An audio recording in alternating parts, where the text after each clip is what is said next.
Возьми удочку. Возьми, Саша, уточка. У нас есть домик для вашей уточки.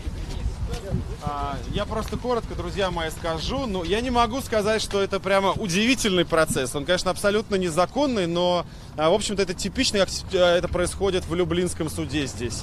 Мы заявили 23, наверное, 23 ходатайства. Из них удовлетворено одно, довольно технического характера. Не были вызваны даже те свидетели, которых и просила представитель Усманова.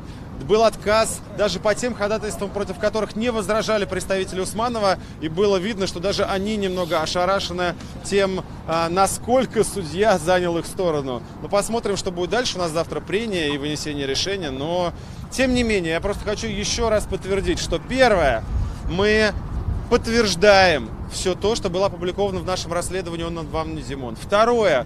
У Усманова не получится переключить внимание на себя. Мы по-прежнему, несмотря на то, что и с ним спорим, мы будем в первую очередь говорить о коррупции Медведева, Путина и других высших должностных лиц. И третье.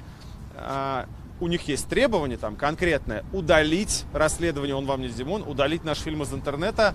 Его посмотрел уже больше 20 миллионов человек. Они хотят прекратить распространение этой информации. Этого не получится вне зависимости от решения суда, но который даже и судом назвать сложно. Спасибо большое. Один вопрос по представленным документам.